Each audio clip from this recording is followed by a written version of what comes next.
Welcome to Life and DNA with Amanda Renee. I'm so glad you joined me today. Let's get started. Um, so let's get started today. Today I want to talk about the benefits of homeschooling, the many benefits of homeschooling. Um, I'll start by, in case you just joined my podcast, I'll tell you a little bit about how I got started homeschooling. I I can't remember how old I was. I was either 19 or 20, possibly 21, when I was at a family gathering, and my cousin Sheila, she's since passed, unfortunately, but my cousin Sheila, she was about 12 years older than me, and she decided to homeschool her children, and she was telling me all about it at this family event one summer, and I had never heard of it before. And the way she described it, I was just in awe of it. Because she went on and on about, that she could just, whatever her kids were interested in, she would be able to kind of focus a lot of time on that and spend more time with her kids. I think a big reason that she did it, she got diagnosed with breast cancer, and I think wanted to spend more time with her kids. But I was fascinated by it from the time that she started telling me about it. And I decided right then and there that that's what I wanted to do when I grew up and had kids of my own. And I even went home and told my mom and my stepdad about it. And at first they were like, oh, that just sounds weird. And then a couple years later, my mom ended up homeschooling my younger brothers. Now, she didn't do it. I don't agree with the way that she did it, because she kept them very sheltered. And they are mid and late 20s and still live at home. That's not my goal. My goal is to prepare my kids to go out and, you know, go out and have lives of their own and make a change for the good in the world and do what God's purpose for them is. And so from that age, I knew that I wanted to homeschool my kids someday. And when I met my husband, we talked about it when we were dating, and thankfully he was on board from the beginning. He's always supported me in that and been on board with that, and I'm extremely thankful for that, because I know a lot of people don't have that. And he goes and works hard all day so that I can stay home and homeschool the kids, and we're really appreciative of that, because not everybody gets to do that, and me and the kids like it. If they get out of line, I tell them, I was like, well, you could go to public school. Not that that's really an option. I just like to kind of remind them of how good they have it when they think doing an hour or two of school a day is so hard that you could be sitting at a desk for hours and hours at a time and not have access to snacks when you get hungry, or your toys when school's over, and things like that. So that's kind of how I got started. I was excited to start, so my daughter got taught little things. I bought her little things. Homeschooling does not have to be expensive if you are resourceful. I know of several people on online that they homeschool for nearly nothing. You can go to the Dollar Tree and get a lot of things, especially for really young kids. You can have a lot of resources even from stores like that. Libraries have a lot of things. There's online resources. So homeschooling does not have to be expensive. When I started with my daughter, I didn't know a lot about curriculum, so we tried a few different things, and it seems like for a while every year I switched switched which curriculum I used.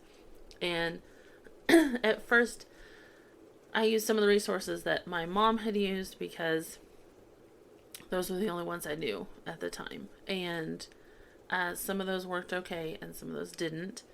And we used Math UC, math with the letter U, and then I believe that one just has the letter C.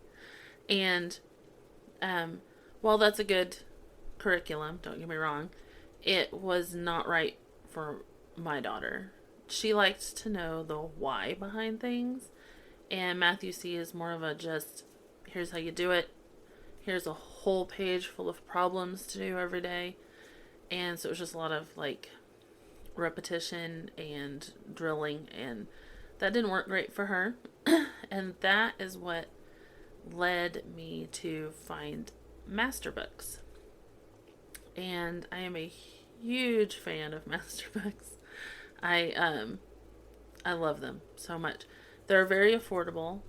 They have an online a Master Books Academy, so some of the classes, and they add more all the time. Some of the classes have courses online to help the kids get it even more and go a little deeper with some of the things. I've thought about getting that when my daughter does algebra next year. They even have some online courses that are not connected with the book courses. Like I think they have a sign language and Spanish, guitar, piano. They have a bunch, some PE courses. So that's always nice. And let's see, they're affordable. They're biblically based, and not like I've used some other courses where, you know, they say they were biblically based, but it's just like, here's the curriculum and then we throw in a couple of Bible verses. But no, they're like legit Bible based. And they have a lot of good science, like so many science courses that my son has been doubling up on science just so that we can squeeze all the good ones in. And we're fixing to, this year we'll stop doing that and go back to just one, because I think we're kind of caught up. But they just have so many good courses that I don't want to miss any of the information. And but yeah, they're really great. They even have a point system so that you can use your reward points towards future purchases, and that's always helpful. And they have I know they have one big sale in December, and I think they have another, not quite as good as that one, but they have another good sale a different time of the year, I think. And then they have flash sales all through the year. So sometimes you can get whole curriculum. Like this week's flash sale had, unfortunately I already had it, so I didn't get it this I didn't get to get in on that sale, but they'll have like a whole curriculum package for less than half, like half or less than what it normally costs, which is awesome. So just a plug for Masterbooks because I love them. But the first benefit that I wanted to talk about was that you get to make your own schedule. I can't tell you how many times that has come in handy. You know, if you have sickness in the family, or a death in the family, or any kind of tragedy that comes up, that's always been nice. I've been able to work around my schedule. One time my sister had knee surgery and her husband was still active duty military, so he was gone, and she had my dad was able to come up and be there for the actual surgery, but then he needed to get back to work. So the kids and I packed up all their school stuff and we loaded up and we went and we stayed with her, and I got to drop off and pick up her kids from public school and take care of her and help her and teach my kids in between. and help her with meals and getting the kids' lunches ready and all of that. And, if I didn't homeschool, I wouldn't have been able to do that. And that was nice. Sorry. It was nice to be able to, be able to pick up and help her and not miss out on the kids' schooling in that time. There's been other times where we'll just take a week off. This last week, we were actually off because my son's birthday fell on a weekend, and we were going to have all kinds of family coming down for his party, and I needed, between doctor's appointments, his jiu-jitsu class, staff meetings, and trying to get the house ready for the party, I needed some time. So we took the whole week off, and I added that up. We'll still be done sometime in June, which is about when we finish anyway. We took the whole month of December off.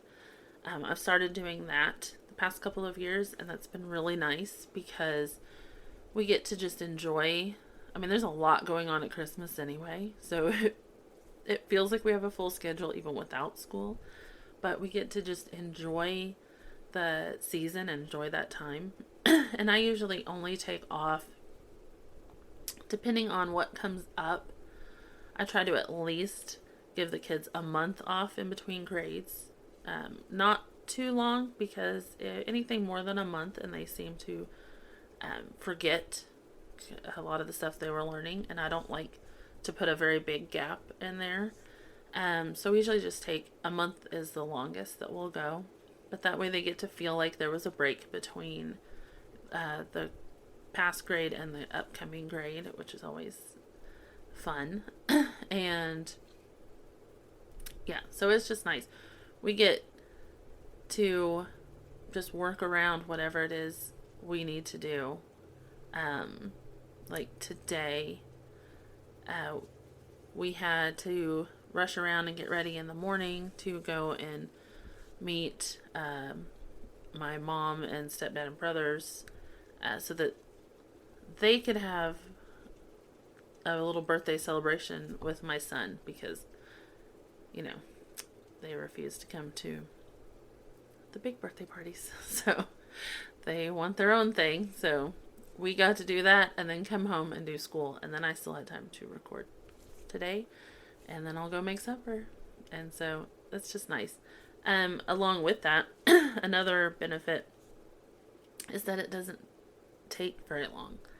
My daughter is 8th grade. She does everything but math on her own, and so that's nice. So while she's doing her schoolwork, I'm doing schoolwork with my son, who's in 4th grade, and he's getting more and more independent. So soon he'll be able to do that, and I'll just be able to go back and forth and helping with the harder subjects, which is nice. That'll free me up to get more housework done. The other nice thing about that, I will get my son working on a page if he has to write a few sentences or do something, and then I'll go, make my bed, put up my husband and I's laundry, start laundry, dust the house. I can do all of those things in between his subjects, which is nice. The second thing I want to talk about is you get to choose your own curriculum. So based on your priorities, like for me,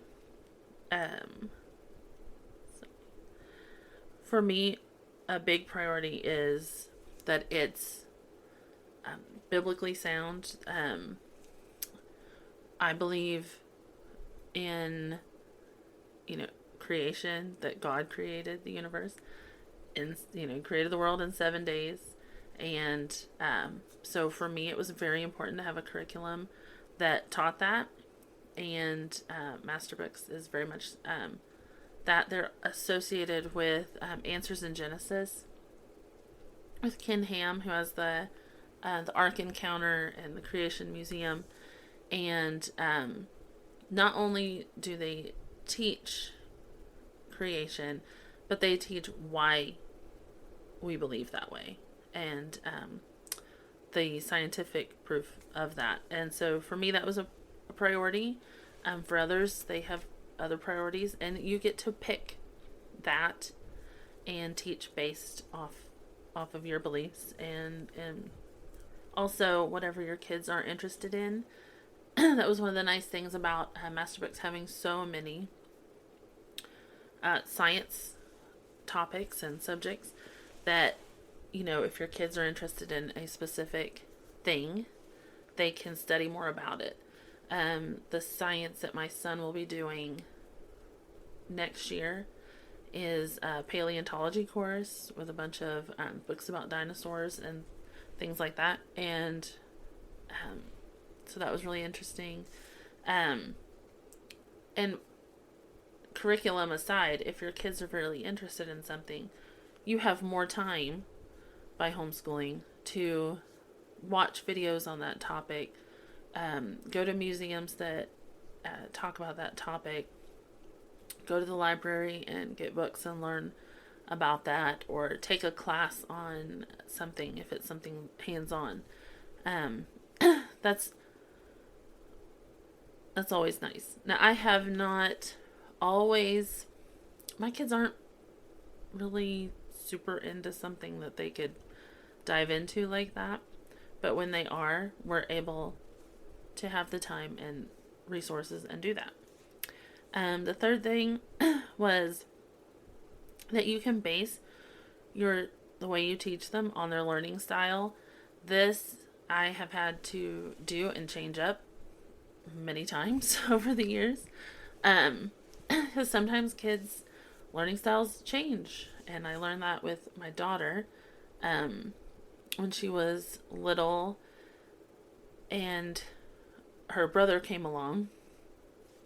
She couldn't pay attention when I would read out loud, and she had learned to read. She was a very good reader from the get-go, and he was a distraction. So that was when we decided, well, she'll go do her work herself, because she said she got more out of it if she read it out loud to herself. She could understand it, and then she could read it multiple times if she needed to. So we did that for years. My son was very hands-on when he was really little, and so I would kind of gear his activities towards that. Then you have, what did you have? You have hands-on learners, auditory learners, visual learners, and sometimes they're kind of a combination, where now my daughter, she can listen to me read about something as long as I can stop and explain it, and she does good with that. So that's how we do math. One of the tips, and I know I've mentioned this before, but in case you're new, I'll mention it again. Using a whiteboard and dry erase markers is a game changer, especially for math.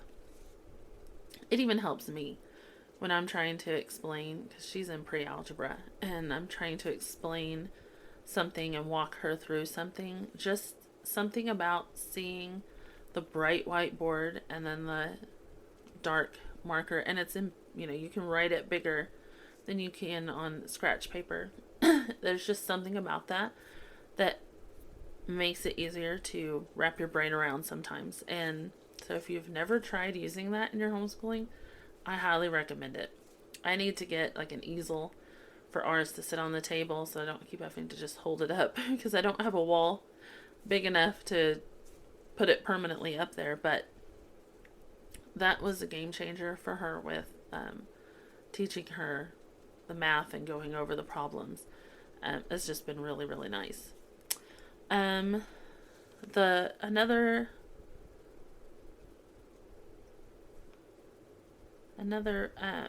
benefit to homeschooling is that you are in control of their influences.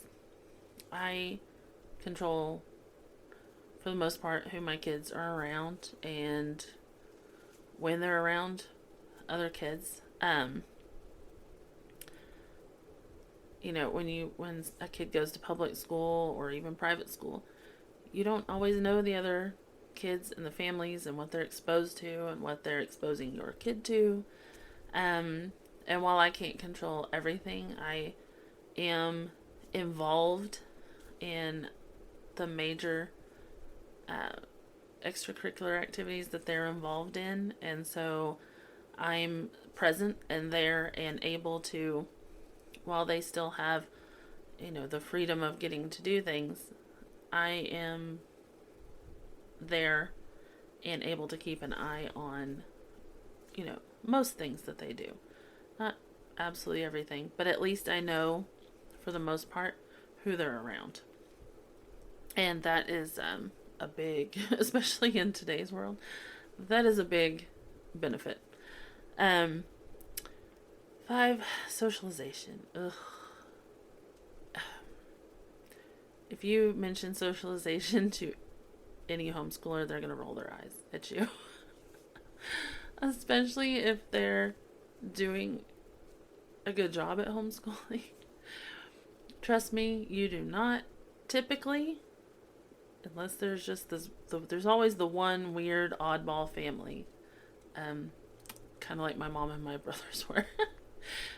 But besides that, the majority of homeschoolers, you do not have to worry about them being socialized. I've always hated when anyone brings that up. One, I wish we were at home more.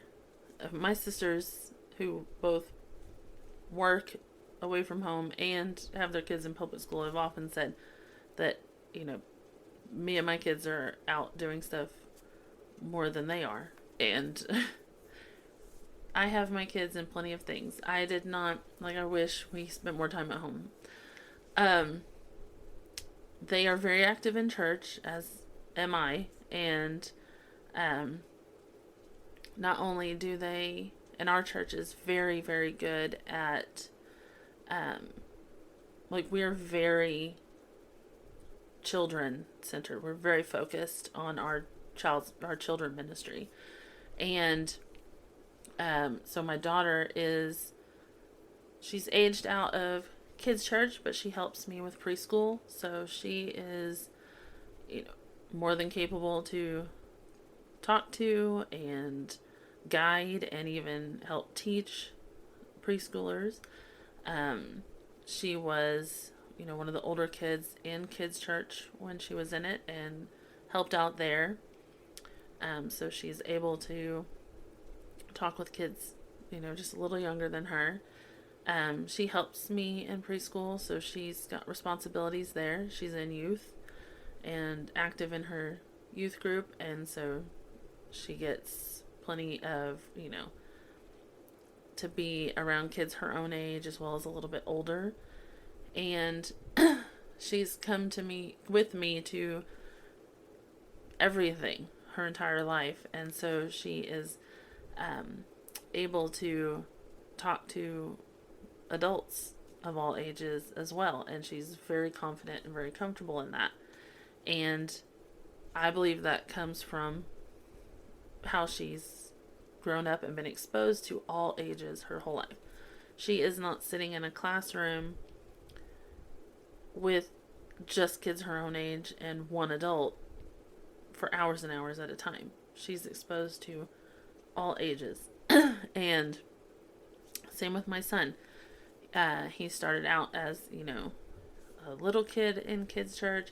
Now he's one of the older ones, and he's got responsibilities, and he helps out there, and he helps me in preschool sometimes. And, he's comfortable talking to adults. He's a little on the shyer side than she is. He's a little more like his dad and I in that respect, but at the same time, he is able to do those things. And I've seen where I will try to talk to kids that I know are public schooled, and they act like they don't know how to talk to you. So for me, that's socialization is a joke as far as bringing it up as something to worry about with homeschoolers, because our kids are exposed to social situations that public school kids are probably never in and never put in. And I make sure that, my kids, again, they're active in church, but we also have 4-H, They do public speaking there in 4-H. The kids are, they lead the meetings and they have a lot of public speaking opportunities. And so, they get all of that. I've made sure that my kids are going to be well rounded in that area. And, our kids don't play sports, just haven't ever really done that. But there are sports opportunities and there's all kinds of different clubs and opportunities for kids. We're just busy enough with what we have going on that they're good. The sixth benefit is obviously, and probably should have been number one, but more time and quality with your kids. Quality time with your kids. I am with my kids pretty much 24/7, unless they, have a little event or something, or my husband and I go on a date night. Other than that, I am with my kids. I am their source of information. I'm their person that they go to for advice and for information on things, and I love that. And I take that responsibility to heart and try to make sure that I'm studying myself and trying to be a good example to them. I fall short a lot and I'm not perfect, but I try to, be that for them, because if I'm going to be their main influence, I want to be a good one. And, but I like that I get time. I'm not having to rush around and rush them around in the mornings and barely see them, and see them for a couple of hours in the evening. I'm not having to, hold tight to Saturday because that's the only time I get to see them all day. No, I get them every day. And I'm very thankful for that. I've been there for all the big moments. I'm the one that taught them to read. I'm the one that, introduced them to the different things that they've learned over the years. And I love that. And I wouldn't give that up for anything. Not a big expensive second vehicle or a big huge house. No, I love that I got to have time with my kids and got to be with them every day for all of their life. Like, you can't put a price on that, and I'm so very thankful that I've gotten to do that. The last one that I had was one I've been thinking about a lot lately, and was actually one of the things I was so excited about when I first heard about homeschooling, is that you get to learn along with your kids. I love to learn. I've always been kind of a nerd that way. I love to learn new things. I love to read. I read. I have 2 or 3 books going at any given time, usually. And I just love to learn. So I learn along with them. And the fact that I've been out of school for as long as I have, means that, there are so many things that have changed in science and that they've learned and discovered in science since I was in school, that it's fascinating to me. I love learning all of that. Also, I grew up in public school. You never finished a whole book in public school. A curriculum book. You never got to finish that, because between off days and parties and Christmas plays and all the different things, you just never finished a whole book. And I make sure that we do. And I love that. And I love I'm learning things that I never got to learn about in school. Or get to go deeper in things that we just touched on in public school. And I am loving that. I love that it also is, as I get older, keeping my brain sharpened a little bit. I mean, I don't even remember learning some of the things my daughter is doing in pre-algebra. I'm sure I may have probably done them. I'm sure I would have had to, but I don't remember them. So I'm getting to relearn that along with her, and then in turn teach it to her. It's exciting to me to get to share literature that I grew up loving and pass that on to her. I even got a new appreciation for some books because I hated being told what to read in school. I didn't like that. So I give my daughter choices, and typically if it's a big heavy book, like we just got through reading Tale of Two Cities, and I read that along with her. Well, I didn't enjoy that book in high school, but I really liked it this time, and it was fun to get to read that and talk about it with her. And so I'm looking forward to that with more books and with Shakespeare in a couple of years, because I always enjoyed that. So yeah, I love that I get to study and learn along with them and learn some things they're not learning on the side. Just because, like I said, I like to learn new things, and kind of a nerd, but that's okay. I'll embrace that.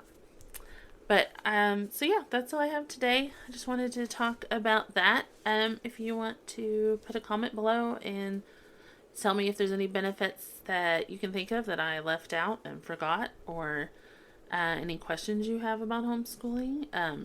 If you've ever thought about doing it, it's pretty awesome. Not that it's always easy, and not that all our days are just happy and rosy, but it's definitely worth it, especially just for the time you have with your kids. And don't let anyone ever let you believe that just because you have a high school diploma, or you've never been to college, or you don't have a teaching degree, does not mean you can't teach your kids. That is ridiculous. Because if you can read, you can teach your kids. It's as simple as that. You get teacher's guides. We have Google, so you can do it. And there's also, other moms out there as a resource to help you if you need some backup on that. So don't ever let anyone make you feel like you can't teach your own kids. And yeah, that's all I have for today. I will see you next time. Thank you for joining me today on Life and DNA with Amanda Renee. I will meet you back here next week. Bye.